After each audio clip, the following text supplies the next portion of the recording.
চলো আজকে আমরা যে টপিকটা নিয়ে ডিসকাশন করব সেটা হচ্ছে pipeline hazards in computer organisation. তো এই টপিকটা বোঝার জন্য তোমাকে খুব ইম্পর্টেন্ট একটা টপিক, যেটা পরীক্ষায় আসে, জেনারেলি পরীক্ষায় আসে, সেমিস্টার পরীক্ষায় বিটেকে কম্পিউটার অর্গানাইজেশনেও আসে, আবার ডিপ্লোমাতে তো আসে। তো এই টপিকটা পড়তে গেলে যেটা প্রিরিকুইজিট নলেজ সেটা হচ্ছে ইনস্ট্রাকশন পাইপলাইন, যেটা আমি অলরেডি কভার করেছি। তো আমি ওই জন্য এখানে লিখে রেখেছি বড় করে যে follow my previous lecture of instruction pipeline.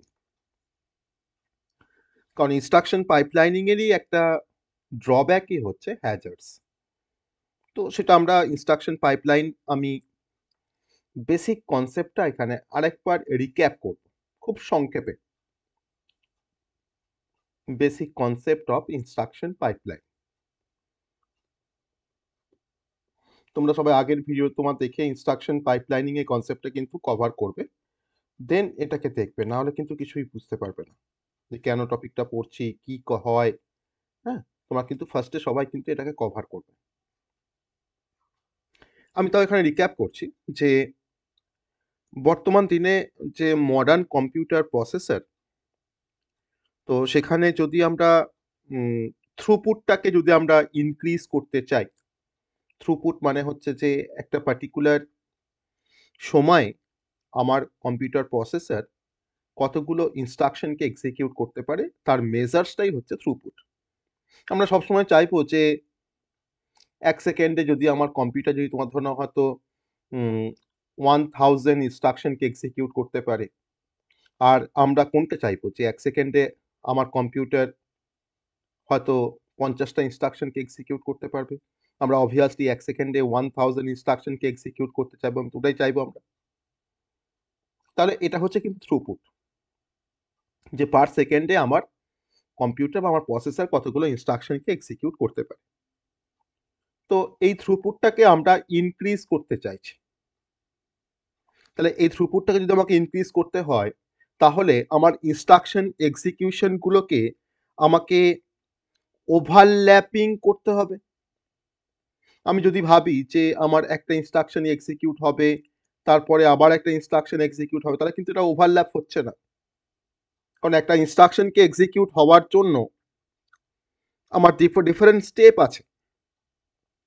আমাকে ইনস্ট্রাকশনটাকে ফার্স্টে আমাকে ফেচ করতে হয়, that is the instruction fetch.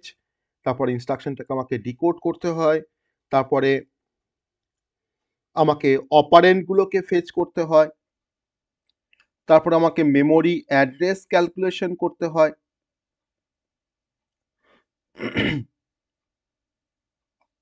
ওকে, তো অপারেন্ট ফেচ করার পর মেমোরি অ্যাড্রেস ক্যালকুলেশন করতে হয়, বা তারপরে হয়তো আমাকে এক্সিকিউট করতে হয়, তারপরে হয়তো আমাকে আবার মেমোরিতে গিয়ে স্টোর করতে হয়, that is a memory access.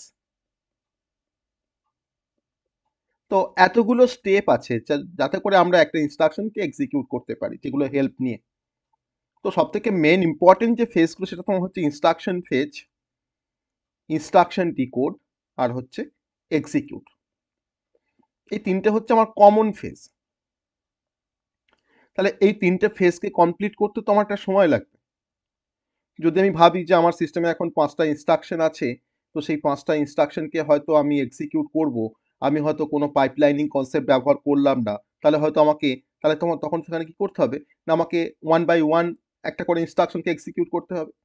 তাহলে একটা ইনস্ট্রাকশন এক্সিকিউট করা মানেই হচ্ছে যে তার জন্য তো আমার সেই অপকোড ফেজ বা ইনস্ট্রাকশন ফেজ, ইনস্ট্রাকশন ডিকোড বা এক্সিকিউট, মেমোরি অ্যাড্রেস ক্যালকুলেশন সবই করতে হবে। তাহলে এই 5টা ইনস্ট্রাকশনের এক্সিকিউশনটাকে যদি আমরা ওভারল্যাপিং করতে পারি, that is the concept of overlapping. যদি আমরা ওভারল্যাপিং ম্যানারে যদি কাজটা করতে পারি, তাহলে কিন্তু আমার এই 5টা ইনস্ট্রাকশনকে এক্সিকিউট করতে আমার অনেক কম সময় লাগবে। তো that is the instruction pipeline. এবার এই ইনস্ট্রাকশন পাইপলাইনিং আমার প্রথম ইনস্ট্রাকশনের যখন ফেচ হচ্ছে, তখন কিন্তু আবার প্রথম ইনস্ট্রাকশন তারপর ধরুন হয়তো ডিকোড হচ্ছে, তারপরে পরের ক্লক সাইকেলে, তারপরে ক্লক সাইকেলে হয়তো প্রথম ইনস্ট্রাকশনটার হয়তো এক্সিকিউশন হচ্ছে। ওকে, তো আমার এই প্রথম ইনস্ট্রাকশনটাকে কিন্তু এক্সিকিউট করতে হয়তো একটু সময় লাগবে।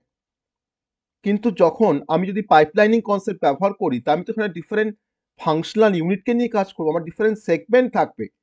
কোনো একটা সেগমেন্ট হয়তো ইনস্ট্রাকশন ফেচ করবে, কোনো একটা সেগমেন্ট হয়তো ইনস্ট্রাকশনগুলোকে ডিকোড করবে, কোনো একটা সেগমেন্ট হয়তো আমার এক্সিকিউশন করবে। তাহলে পরবর্তী ইনস্ট্রাকশন থেকে অর্থাৎ ইনস্ট্রাকশন 2 থেকে কিন্তু যখন ইনস্ট্রাকশন 1 যখন ফেচ হয়ে গেছে তখন কিন্তু পরবর্তী সেগমেন্টগুলো কিন্তু তাদের কাজগুলো করতে পারবে। তো এটা হচ্ছে আমাদের পারফরমেন্সটা অনেকটা ইনক্রিজ করবে। তো এটা অলরেডি কিন্তু আমরা আগে পড়েছি। তো যদি আমরা ইনস্ট্রাকশন পাইপলাইনিং এ যদি আমরা অ্যাডভান্টেজ জানি বা জানার চেষ্টা করি, তো ইনস্ট্রাকশন পাইপলাইনিং ব্যবহার করে কিন্তু আমাকে অনেক অ্যাডভান্টেজ আমাকে প্রোভাইড করে। That is first one be আমাকে পারফরমেন্সটাকে কিন্তু অনেকটা ইমপ্রুভ করতে হেল্প করে। ইমপ্রুভ পারফরমেন্স যেটা কিন্তু আমরা আগেও বলেছিলাম বা আগেও আমরা এটা কিন্তু ডিসকাশন করে এসছি। Improve performance. নাম্বার 2 হচ্ছে যে আমরা যে রিসোর্সগুলো আমার কাছে আছে, সেই রিসোর্সগুলো কিন্তু আমরা এফিশিয়েন্ট রিসোর্স ইউটিলাইজেশন করতে পারছি। রিসোর্স ইউটিলাইজেশন কিন্তু আমরা খুব ভালোভাবে আমরা করতে পারছি। ওকে? আর আমার ইনস্ট্রাকশন এক্সিকিউশনের ক্ষেত্রে আমার কিন্তু টাইমটা কম লাগছে। That is reduced latency. Reduced latency. Okay? তো এই সমস্ত ফেসিলিটিগুলো কিন্তু আমাকে দিচ্ছে ইনস্ট্রাকশন পাইপলাইনিং। ওকে? মানে আমরা আগে যদি আমরা সিকোয়েন্সিয়াল এক্সিকিউশন করতাম তাহলে হয়তো আমাকে ওয়ান বাই ওয়ান ইনস্ট্রাকশনকে এক্সিকিউট করতে হতো।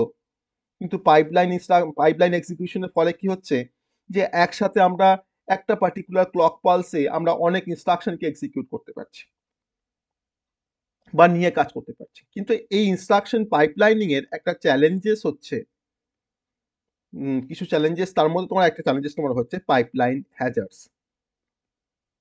তার মধ্যে একটা চ্যালেঞ্জেস তোমার হচ্ছে পাইপলাইন হ্যাজার্ডস। যে ইনস্ট্রাকশন পাইপলাইনিং কাজ করে ঠিকই, কিন্তু সেখানে কোনো ক্ষেত্রে কিছু হ্যাজার্ডস বা কিছু প্রবলেম আসতে পারে। কোন ধরনের ইনস্ট্রাকশন থাকলে কি প্রবলেম আসে? তো ডিফারেন্ট টাইপের পাইপলাইন হ্যাজার্ডস আসতে পারে। নাম্বার 2 হচ্ছে যে আমাকে যদি তোমার হ্যাজার্ডস আসে, তাহলে সেক্ষেত্রে হয়তো আমার কিছু কমপ্লেক্সিটি জেনারেট হতে পারে। এটাও কিন্তু একটা চ্যালেঞ্জেস, কমপ্লেক্সিটি। ওকে? আবার এই হ্যাজার্ডস আসার ফলে আমার কিন্তু কিছু ব্রাঞ্চিং এর সমস্যা হতে পারে বা আমার এখানে কিছু ইন্টারাপ্ট আসতে পারে। মানে আমার এই ইন্টারাপ্ট বা ব্রাঞ্চিং ইনস্ট্রাকশন কিন্তু অনেক সময় আমার পাইপলাইনিং এর যে ফ্লোটা তাকে কিন্তু অনেক সময় ডিসরাপ্ট করতে পারে, প্রবলেমে ফেলতে পারে। সবটা কিন্তু এই পাইপলাইন হ্যাজার্ডস এর জন্য। ওকে? তো আমরা এই পাইপলাইন হ্যাজার্ডস আমরা দেখব। কারণ তুমি দেখো, আমি তোমাকে পাইপলাইনিং এর একটা রিয়েল লাইফ একটা অ্যানালজি বলছি যে তুমি ভাবো যে পাইপলাইনিংটা হচ্ছে লাইক আ কার ওয়াশ। তুমি একটা গাড়িকে ওয়াশ করো। তো আমার ধারণা হয়তো তোমার গ্যারেজে তোমার ডিফারেন্ট কারস এসছে। তো সেই কারগুলো তোমার কিন্তু ডিফারেন্ট স্টেজে কিন্তু তোমার মুভ করে। ১ম এ তোমার ধরে নাও হয়তো ৫ টা কার এসছে। ১ম কারটা তোমার হয়তো ওয়াশিং হচ্ছে। তো সেই ১ম কারটা যখন তোমার সোপিং হচ্ছে, সেই সময় কিন্তু 2nd কারটা কিন্তু ওয়াশিং হচ্ছে। আবার ১ম কারটা যখন তোমার রিনজিং হচ্ছে, তখন তোমার কিন্তু 2nd কারটা কিন্তু তখন তোমার সোপিং হচ্ছে। আর তখন কিন্তু আবার 3rd কারটা কিন্তু তোমার আবার ওয়াশিং হচ্ছে। দেন তারপরে হচ্ছে ড্রাইং। ওকে? তার মানে কিন্তু প্রত্যেকটা স্টেজ কিন্তু অপারেট করছে independently.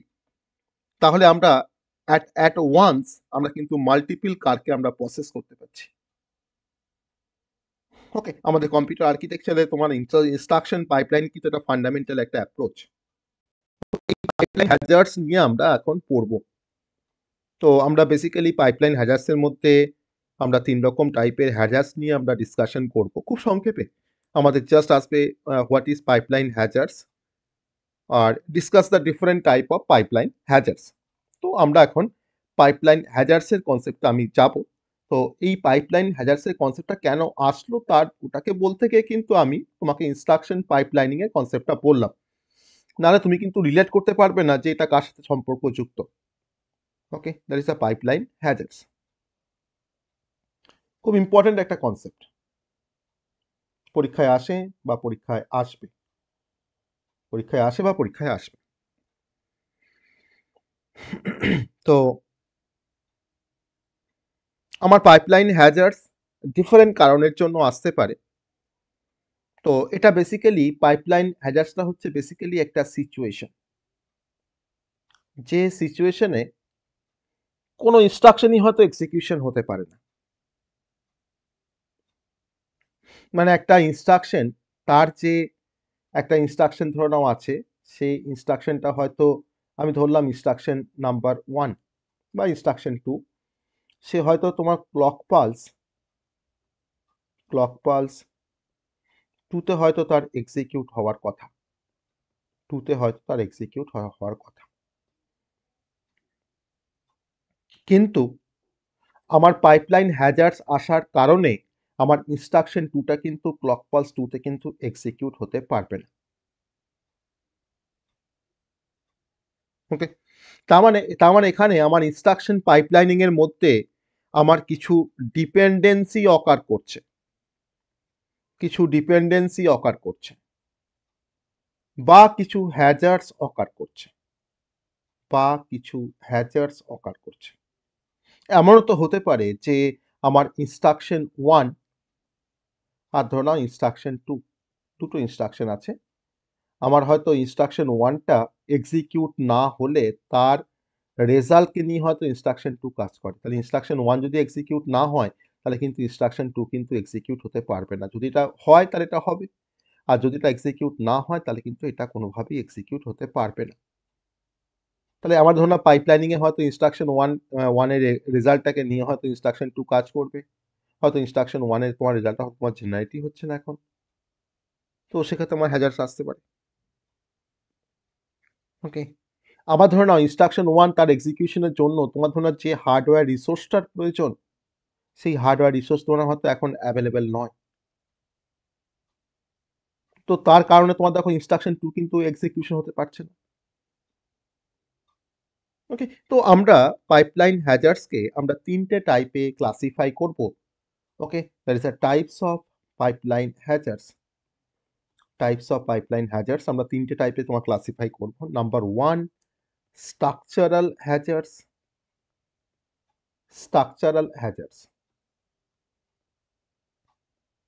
Number 2, data hazards.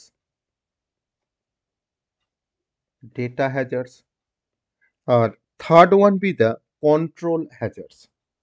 Popular 3টে টাইপ, স্ট্রাকচারাল, ডেটা আর হচ্ছে কন্ট্রোল। তো এই 3টে কনসেপ্ট আমরা একটু বুঝবো। এই 3টে কনসেপ্ট আমাদের একটু বুঝতে হবে যে হোয়াট ইজ স্ট্রাকচারাল হ্যাজার্ডস, এটাই আমাকে ডিসকাশন করতে হবে বা এটাই পরীক্ষায় আসবে। হোয়াট ইজ স্ট্রাকচারাল হ্যাজার্ডস, সব কিন্তু ইনস্ট্রাকশন পাইপলাইনিং এর কনসেপ্ট মানে রেসপেক্টে আমি কিন্তু কথাগুলো বলবো, কারণ এটা কিন্তু হচ্ছে ইনস্ট্রাকশন পাইপলাইনিং এর কিন্তু একটা শর্টকামিংস বা ড্রব্যাক। ওকে, স্ট্রাকচারাল হ্যাজার্ডস তোমার ফার্স্টে ডেফিনেশনটা বলবো।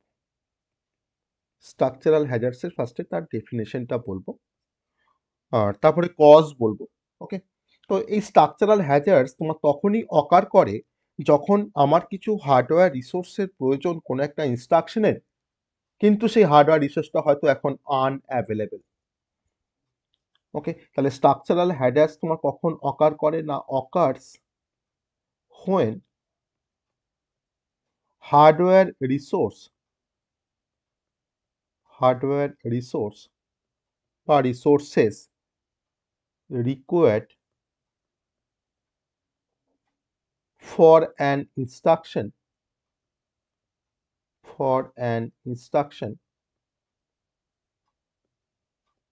are unavailable. unavailable, তখন যে টাইপের হ্যাজার্সটা অকার করে তার নামই হচ্ছে স্ট্রাকচারাল হ্যাজার্স। ওকে, তাহলে এই স্ট্রাকচারাল হ্যাজার্স হওয়ার পিছনে আমার কারণ কি না কিছু রিসোর্স, ওকে, বা কিছু হার্ডওয়্যার রিসোর্স, তার সেটা কারণ that is a shared resource. ধরো আমার কোনো একটা শেয়ার্ড রিসোর্স আছে, যে রিসোর্সটাকে তুমি হয়তো সমস্ত ইনস্ট্রাকশন হয়তো শেয়ার করে। তো আমি যে রিসোর্সটাকে হয়তো এখন আমার ইনস্ট্রাকশনটা দরকার পড়ছে, সেই রিসোর্সটাকে হয়তো অন্য কোনো ইনস্ট্রাকশন হয়তো এখন ইউজ করছে বলে আমি হয়তো পাচ্ছি না, বলে হয়তো আমার কাছে এখন আনঅ্যাভেলেবল। এবার এই শেয়ার রিসোর্সের মধ্যে আমার হতে পারে হয়তো কোনো মেমোরিকে দরকার, হার্ডওয়্যার রিসোর্স তো, কোনো মেমোরিকে দরকার, বা আমার কোনো ফাংশনাল কোনো ইউনিটকে দরকার। আমার তো ডিফারেন্ট কম্পিউটার সিস্টেমে তোমার ডিফারেন্ট তো ফাংশনাল ইউনিট আছে, হয়তো তোমার কোনো মেমোরিকে দরকার বা কোনো ফাংশনাল ইউনিটকে দরকার। ওকে, তো এটা হচ্ছে স্ট্রাকচারাল হ্যাজার্ডস। তাহলে স্ট্রাকচারাল হ্যাজার্ডসের যদি আমি তোমাকে এক্সাম্পল একটা দিই, যে স্ট্রাকচারাল হ্যাজার্ডস তোমার কিভাবে হচ্ছে, ধরে নাও যে আমার ধরে নাও ইনস্ট্রাকশন ফেচ একটা হয়তো মডিউল, আর ধরে নাও এটা ধরে নাও আরেকটা সেগমেন্ট, যেটা হচ্ছে মেমোরি অ্যাক্সেস, এমএ বলে লিখলাম। ওকে, তো ইনস্ট্রাকশন ফেচ করতে গেলেও তোমাকে মেমোরিতে আসতে হবে, ধরুন এটা তোমার মেমোরি, ইনস্ট্রাকশন ফেচ করতে গেলেও তোমাকে মেমোরিতে আসতে হবে। আবার যদি তুমি মেমোরি অ্যাক্সেস করতে চাও তাও তাও কিন্তু তোমাকে মেমোরিতে আসতে হবে। এটার জন্য তো মেমোরি দরকার, এটার জন্য তোমার মেমোরি দরকার।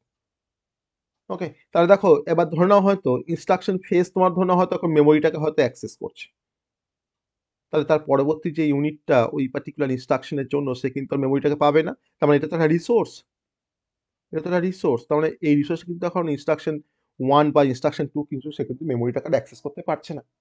তাহলে এখন এর কাছে কিন্তু এই মেমোরি রিসোর্স কিন্তু এখন আনঅ্যাভেলেবেল।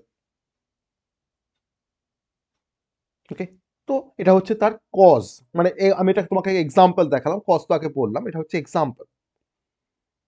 তাহলে আমাদের কি সলিউশন আছে স্ট্রাকচারাল হ্যাডার মানে হ্যাজার্ড সেট আসলে, বা স্ট্রাকচারাল তোমার যদি কোনো হ্যাডার্স আসে, তো তার আমরা কি তাকে কিভাবে আমরা সলভ করব? না, তার সলিউশনটা হচ্ছে যে আমাকে কিছু ডুপ্লিকেট কিছু হার্ডওয়্যার রিসোর্সেস আমাকে ব্যবস্থা করতে হবে। ওকে, তো ফার্স্ট তোমার সলিউশনটা হচ্ছে add duplicate hardware resources,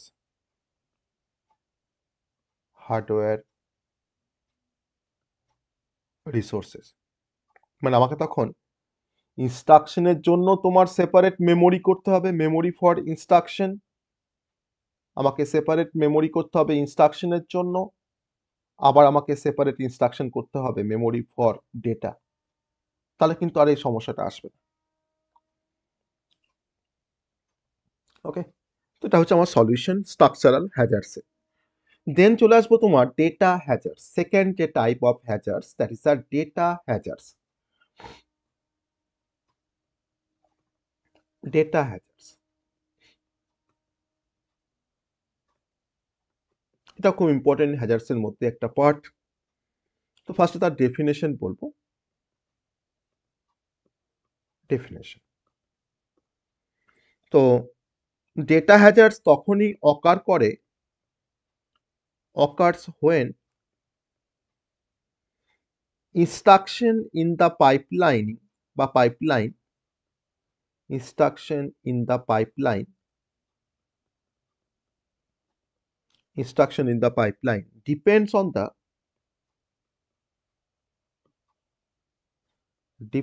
on the results of the previous instruction। যেটা আমি একটু আগে তোমাকে বলছিলাম, result of the previous instruction। আমার পাইপলাইনিং এ একটা ইনস্ট্রাকশন সে এক্সিকিউট হতে পারছে না, কেন না তার প্রিভিয়াস ইনস্ট্রাকশনের রেজাল্টটা তার দরকার। তখন তার মানে তোমার সেই রেজাল্ট মানে তোমার হচ্ছে ডেটা, তাকে সে পাচ্ছে না, তার তোমার ডেটাটাকে না পাওয়ার জন্য কিন্তু তোমার নেক্সট ইনস্ট্রাকশন সে কিন্তু এক্সিকিউশন করতে পারছে না। তো that is called data hazards. তো এই ডেটা হ্যাজার্ডস আবার ডিফারেন্ট টাইপের হতে পারে।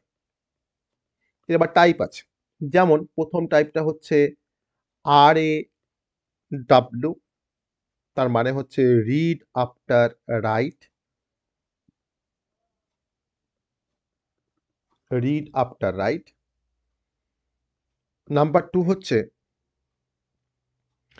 Right after read, that is a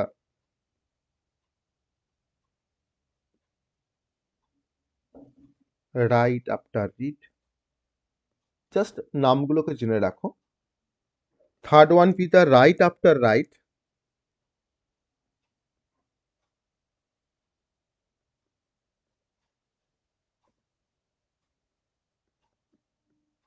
write after write. তো এই ৩ টে টাইপের কিন্তু ডেটা হ্যাজার্ডস আছে। আমি খুব সংক্ষেপে বলি একটু যে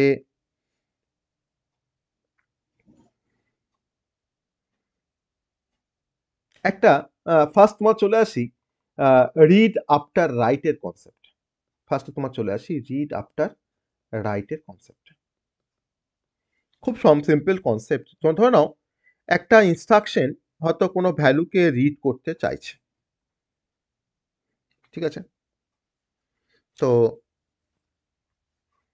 তো এবার একটা ইনস্ট্রাকশন কোনো একটা ভ্যালুকে রিড করতে চাইছে কিন্তু সেই ভ্যালুটাকে নিয়ে হয়তো প্রিভিয়াস কোনো ইনস্ট্রাকশন হয়তো কাজ করছে।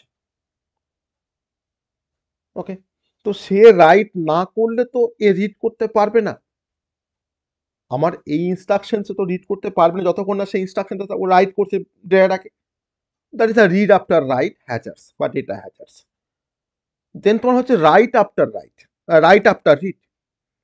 একটা ইনস্ট্রাকশন রাইট করছে কোনো ভ্যালুকে একটা লোকেশনে, that is read by a previous instruction. মানে আমি দুটো ইনস্ট্রাকশন ধরে নাও আছে আমার WARA, দুটো instruction right after read, right after read. আমার এই ধরো না ইনস্ট্রাকশন, এটা ধরো না ইনস্ট্রাকশন 1, এটা ধরো না ইনস্ট্রাকশন 2, এটা ইনস্ট্রাকশন 1, এটা ধরো না ইনস্ট্রাকশন 2। তো এই ইনস্ট্রাকশনটা একটা কোনো ভ্যালু ধরে নাও 5 কে হয়তো মেমোরি থেকে রাইট করলো। ওকে?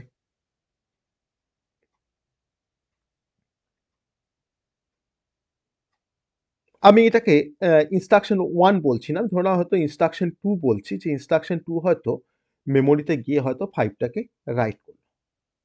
ইনস্ট্রাকশন 2 ধরে নাও, এটা ধরে নাও মেমোরি, মেমোরিতে গিয়ে 5 টাকে রাইট করলো। ওকে? তো সেই রাইট করার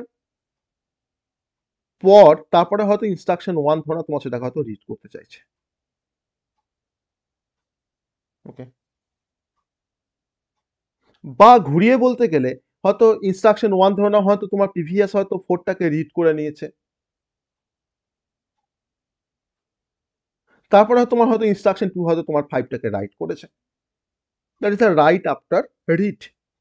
আরেকটা হয় right after write, write after right. দুটো ইনস্ট্রাকশন একসাথে হয়তো সেম লোকেশনে রাইট করছে। ততটা প্রবলেম আসবেই, ডেটা হ্যাজার্স তো হবেই। আমার এখানে ইনস্ট্রাকশন 1, এখানে ধরো নাও ইনস্ট্রাকশন 2, এটা ধরো নাও কমন একটা মেমোরি লোকেশন, কমন একটা মেমোরি লোকেশন। তো আমার এখানে ইনস্ট্রাকশন 1 আর ইনস্ট্রাকশন 2 সেম লোকেশনে গিয়ে রাইট করছে। সেম লোকেশনে গিয়ে তোমার ধরো মেমোরি একটা পার্টিকুলার লোকেশন, তো সেম লোকেশনে গিয়ে তারা হয়তো রাইট করছে। তো তার জন্য তোমার যে হ্যাজার্সটা আসে সেটাকেও বলা হয় রাইট আফটার রাইট। ওকে? তো আমি তোমাকে রিড আফটার রাইট মানে প্রথম যেটা বললাম তাকে খুব সংক্ষেপে একটা এক্সাম্পল দিয়ে দেখাতে পারি। যেমন ধরে নাও যে আমার এই যখন দুটো ইনস্ট্রাকশন আছে, ধরে নাও অ্যাড, যেহেতু তোমার ইনস্ট্রাকশন পাইপলাইনের কথা বলছি, অ্যাড R1, R2, R3। ওকে? আর ধরুন আমার একটা ইনস্ট্রাকশন আছে সাব R4, R1, R5। আমি পাশে মিনিংটা বলে দিচ্ছি, নাহলে তোমার ইনস্ট্রাকশনগুলো বুঝতে সমস্যা হবে। এটা মানে হচ্ছে যে R1 equals to R2 plus R3। তাহলে এখন আর বুঝতে কোনো সমস্যা নেই এই ইনস্ট্রাকশনটার মানেটা। আর পরে ইনস্ট্রাকশনটা তোমাকে মানেটা বলে দিচ্ছি, R4 equals to R1 minus R5। তোমার নিশ্চয়ই বুঝতে আর কোনো সমস্যা নেই। ওকে? তো এবার তুমি দেখো, আমি এটা কিন্তু তোমাকে এক্সাম্পল দিচ্ছিলাম read after write, read after right. দেখো আমার দুটো ইনস্ট্রাকশন আছে, এটা হচ্ছে ফার্স্ট ইনস্ট্রাকশন, এটা হচ্ছে সেকেন্ড ইনস্ট্রাকশন। তো এই প্রথম ইনস্ট্রাকশনটা এক্সিকিউট না হওয়া পর্যন্ত আমি R1 কে পাবো না। আর যদি আমি R1 কে না পাই তাহলে আমার এই সেকেন্ড ইনস্ট্রাকশনটা দেখো, সে কিন্তু R1 এর ভ্যালু তার দরকার না হলে সে কিন্তু আবার R4টাকে ক্যালকুলেট করতে পারবে না, তাই না? তার জন্য বলেছিলাম যে an instruction read a value that is yet to be written by previous instruction। তো যতক্ষণ না আমার এই প্রথম ইনস্ট্রাকশনটা R1 এর ভ্যালুটাকে তোমার রাইট করছে, ততক্ষণ পর্যন্ত কিন্তু আমার ইনস্ট্রাকশন 2 কিন্তু তাকে ইউজ করতে পারবে না। That is a read after write. Okay, তো এটা হচ্ছে আমাদের রিড আফটার রাইটের মানে এক্সাম্পল। এবার আমরা ডেটা হ্যাজার্ডসের আমার কি সলিউশন হতে পারে? না, ডেটা হ্যাজার্ডসের আমার সলিউশন হতে পারে স্যার যে যদি আমি কিছু ডেটাকে যদি আমরা বাইপাস করে দিই, that is a data forwarding. এটাকে বলা হয় ডেটা ফরওয়ার্ডিং বা বাইপাসিং। ডেটা ফরওয়ার্ডিং বা ডেটা বাইপাসিং মানে আমার যে রেজাল্টটা, যেমন ধরো R1 এর রেজাল্ট না হলে আমি কিন্তু পরবর্তী ইনস্ট্রাকশনটাকে এক্সিকিউট করতে পারছি না। তাহলে আমি এই রেজাল্টটাকে তোমার কি করব, না আমি ডিরেক্টলি কিন্তু ডিপেন্ডেন্ট ইনস্ট্রাকশনের কাছে কিন্তু ডিরেক্টলি আমি পাঠিয়ে দেবো R4 এর কাছে, যাতে করে আমার সেকেন্ড ইনস্ট্রাকশনটা তোমার কাজ করতে পারে। ওকে, তাহলে এখানে বলা হয় ডেটা ফরওয়ার্ডিং। আর একটা হচ্ছে যে আমাকে কিছুক্ষণ ওয়েট করাতে হবে। কিছুক্ষণ ওয়েট করানোর জন্য আমাকে নো অপারেশন ইনস্ট্রাকশনকে আমাকে ইনসার্ট করতে হবে। যদি আমি পয়সারের কোনো প্রোগ্রামের মাঝখানে যদি তোমার কিছু নো অপারেশন ইনস্ট্রাকশন বসিয়ে দিই না, তাহলে কিন্তু পয়সা কিন্তু সেই সময়টা কিন্তু ওয়েট করবে। ওকে, তাহলে কিন্তু আমাকে নো অপারেশন ইনস্ট্রাকশন কিন্তু আমাকে ইনসার্ট করতে হবে। তাহলে ইনসার্ট নো অপারেশন ইনস্ট্রাকশন, এটা হচ্ছে আরেকটা সলিউশন। এটাকে বলা হয় পাইপলাইন স্টলিং। এর আরেকটা ভালো ভাষা হচ্ছে পাইপলাইন স্টলিং। তো এই দুটো হচ্ছে আমাদের সলিউশন ডেটা হ্যাজার্ডস। এরপরে চলে আসবো কন্ট্রোল হ্যাজার্ডস এর কনসেপ্টে। নাম্বার 3, থার্ড যে হ্যাজার্ডসটা তার নাম হচ্ছে কন্ট্রোল হ্যাজার্ডস। তার নাম হচ্ছে control hazards in computer organisation বা ইন পাইপলাইনিং বলতে পারো। তো কন্ট্রোল হ্যাজার্ডসটা অনেক সময় দেখো, আমি কন্ট্রোল হ্যাজার্ডসটা বলার আগে একটা ছোট্ট একটা প্রোগ্রাম এক্সাম্পল দিচ্ছি। ধরে নাও আমার ধরো এখানে কিছু ইনস্ট্রাকশন আছে, আর এখানে তোমার ধরো একটা কোনো জাম্পিং ইনস্ট্রাকশন আছে। তো যেগুলো আমার জাম্পিং ইনস্ট্রাকশন না কোনো প্রোগ্রামের মধ্যে, যেমন তোমরা সিতে পড়ে এসছো go to statement, jumping instruction বা জাম্পিং একটা স্টেটমেন্ট। আবার ধরো তোমার প্রোগ্রামটা হয়তো তারপর থেকে আবার কন্টিনিউ হচ্ছে। তো এটা ধরো একটা প্রোগ্রাম, এটা ধরো অ্যাসেম্বলি লেভেল ল্যাঙ্গুয়েজে একটা প্রোগ্রাম। ওকে, এটা আমার একটা প্রোগ্রাম। তো আমার ধরো না প্রোগ্রামটা এক্সিকিউশন স্টার্ট হয়েছে প্রথম লাইন থেকে, সেকেন্ড লাইন এক্সিকিউট করলো, থার্ড লাইন এক্সিকিউট করলো, ফোর্থ লাইন করলো, ফিফথ লাইন করলো। যখনই সে জাম্পিং ইনস্ট্রাকশন পাচ্ছে তখনই কিন্তু আমার প্রোগ্রামটা কিন্তু জাম্প করছে। সেই পার্টিকুলার কোথায় জাম্প করতে বলে তো একটা অ্যাড্রেস থাকবে, সেই অ্যাড্রেসে কিন্তু সে জাম্প করবে। ওকে, তার মানে এই জাম্পিং ইনস্ট্রাকশনকে অনেক সময় আবার বলা হয় ব্রাঞ্চ ইনস্ট্রাকশন বা ব্রাঞ্চিং বা ব্রাঞ্চ ইনস্ট্রাকশন। তো যখনই জাম্প করে তখনই কিন্তু প্রোগ্রাম কাউন্টারের ভ্যালু কিন্তু চেঞ্জ হয়। এখানে তোমার কিন্তু পিসিকে মেনটেন করা হয়। আমরা সবাই জানি যে পিসি হচ্ছে একটা 16 বিটের একটা রেজিস্টার, যাকে আমরা বলি প্রোগ্রাম কাউন্টার। আমরা কিন্তু পড়ে এসেছি register, different types of register. Okay, তাহলে আমার প্রোগ্রামে যদি কোনো কন্ট্রোল ইনস্ট্রাকশন থাকে বা ব্রাঞ্চ ইনস্ট্রাকশন থাকে, তখন তার জন্য আমার কিন্তু প্রোগ্রামের সিকোয়েন্সটা চেঞ্জ হয়ে যায় বা প্রোগ্রাম কাউন্টারের ভ্যালু কিন্তু চেঞ্জ হয়ে যায়। ওকে, তখন যে টাইপের হ্যাজার্সটা অকার করে আমার পাইপলাইনিং এ, তার নাম হচ্ছে কন্ট্রোল হ্যাজার্স। ওকে, তাহলে কন্ট্রোল হ্যাজার্সের যদি আমরা ডেফিনেশন দেখি, আমরা একটা কথাই মনে রাখবো কন্ট্রোল হ্যাজার্স সম্বন্ধে বুঝতে গেলে, যে আমার এই কন্ট্রোল হ্যাজার্সটা অকার করে তখনই, occurs due to branch instruction, due to branch instruction. আর এই ব্রাঞ্চ ইনস্ট্রাকশন ডিফারেন্ট টাইপের হতে পারে। Jump with non zero, J different টাইপের কিন্তু ব্রাঞ্চ ইনস্ট্রাকশন আছে। J Z, okay, jump with zero, C, jump with carry, C, jump with no carry. Okay, তাহলে occurs due to branch instruction or changes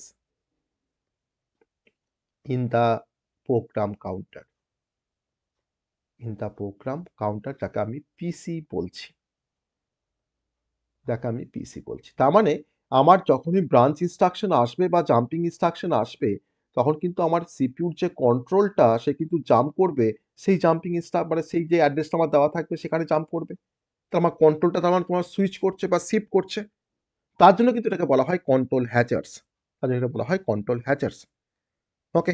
তো তার মানে তখন কিন্তু pipelining কিন্তু কোনোভাবেই ডিটারমাইন করতে পারবে না যে সে নেক্সট কোন ইনস্ট্রাকশনটাকে সে ফেচ করবে। ওকে? এটা কিন্তু তার কারণটা যে কেন কন্ট্রোল হ্যাজার্ডসটা কিন্তু আসে। কজটা হচ্ছে যে the pipeline can't determine the pipeline can't determine the next instruction to fetch the next instruction to fetch মানে এরপরে সে কোন ইনস্ট্রাকশনটাকে ফেচ করবে সে কিন্তু বুঝতেই পারে না। ওকে? তো এটাকে আমরা বলছি কন্ট্রোল হ্যাজার্ডস। এর সলিউশন আছে। এই কন্ট্রোল হ্যাজার্ডসকেও কিন্তু আমরা সলভ করতে পারি। তার জন্য কিছু সলিউশন, কিছু টেকনিক আছে। কিভাবে আমরা কন্ট্রোল হ্যাজার্ডসকে আমরা সলিউশন করতে পারি। নাম্বার 1 হচ্ছে যে ব্রাঞ্চ প্রেডিকশন। যদি আমরা কখন কন্ট্রোল ইনস্ট্রাকশন বা কখন আমার ব্রাঞ্চ ইনস্ট্রাকশন থাকবে, তাকে যদি আমরা প্রেডিকশন করতে পারি ডায়নামিক্যালি বা স্ট্যাটিক্যালি বা যদি আমরা গেস করতে পারি, তাহলে কিন্তু আমরা ব্রাঞ্চের ডাইরেকশনটা কিন্তু আমরা চেঞ্জ করে দিতে পারবো। ওকে? আর নাম্বার 2 হচ্ছে ডিলেড ব্রাঞ্চিং। Delayed branching. আমরা পরে হয়তো ব্রাঞ্চিং এর কাজটাকে করব। কারণ ডিলে করাচ্ছি। ওকে? মানে আমি কিছু স্লটকে হয়তো ডিলে করে তারপরে হয়তো ব্রাঞ্চটা করব। আরেকটা রিজন আছে তাকে বলা হয় পাইপলাইন ফ্ল্যাশিং। Pipeline flashing. এই ৩ টে ভাবে কিন্তু আমরা কন্ট্রোল হ্যাজার্ডসকে আমরা সলভ করতে পারি। পাইপলাইন ফ্ল্যাশিং মানে আর কিছু নয় যে তোমাকে ইনকারেক্ট ইনস্ট্রাকশন গুলোকে তোমাকে পাইপলাইন থেকে ক্লিয়ার করে দিতে হবে। তোমাকে ফ্ল্যাশ করে দিতে হবে। ফ্ল্যাশ করলে তো ক্লিয়ার হয়ে যায়। ওকে? এটা হচ্ছে আমাদের কন্ট্রোল হ্যাজার্ডস এর আমাদের সলিউশন। তো এবার এই যে পাইপলাইন যে হ্যাজার্ডস তার ইমপ্যাক্ট কি আছে? আমরা কেন পাইপলাইন হ্যাজার্ডসটাকে আমরা সলভ করার চেষ্টা করছি? তো ইমপ্যাক্ট অফ পাইপলাইন হ্যাজার্ডস এটা আসলে আমার কি সমস্যা হচ্ছে? তার ইমপ্যাক্টটা কি? Pipeline hazards. ১ম ইমপ্যাক্ট আমরা সবাই বুঝতে পারছি যে যদি আমার পাইপলাইন যদি হ্যাজার্ডস আসে তাহলে সেক্ষেত্রে কিন্তু রিডিউস হবে আমার পাইপলাইনিং এর যে এফিসিয়েন্সি সেটা কিন্তু রিডিউস হবে। তো reduce pipeline efficiency, reduce pipeline efficiency. আর নাম্বার 2 হচ্ছে যদি আমার হ্যাজার্ডস আসে তাহলে সেক্ষেত্রে আমি আগে যে কথাটা বলছিলাম থ্রুপুটটা কমে যাবে। তো that is a lower instruction throughput. Lower instruction throughput. আর সেক্ষেত্রে যদি তোমার থ্রুপুট যদি তোমার লোয়ার হয় তাহলে কিন্তু তোমার এক্সিকিউশন টাইমটা কিন্তু বেড়ে যাবে। Increase execution time, increase execution time. Execution টাইমটা কিন্তু আমার বেড়ে যাবে। তো এটা হচ্ছে বেসিক্যালি আমার পাইপলাইন হ্যাজার্ডস এর কিছু ইমপ্যাক্ট। ওকে? তো এইটুকুই জাস্ট যে হোয়াট ইজ পাইপলাইন হ্যাজার্ডস আর what are the different types of pipeline hazards যদি তোমাকে পরীক্ষায় কোশ্চেন আসে এরকম, এটা কিন্তু আসবে। তখন কিন্তু আমরা এরকমভাবে এটাকে এলাবোরেট করতে পারবো। খুব সংক্ষেপে আমরা বললাম। খুব সংক্ষেপে বললাম মানে যতটুকু বলার দরকার ততটুকুই আমি বলেছি। কারণ পাইপলাইন হ্যাজার্ডস মানেই হচ্ছে যে আমার এটা একটা প্রবলেম। যে প্রবলেমটা অ্যারাইজ করে কোথায়? ইনস্ট্রাকশন পাইপলাইনিং এ আমার কম্পিউটার প্রসেসরের মধ্যে।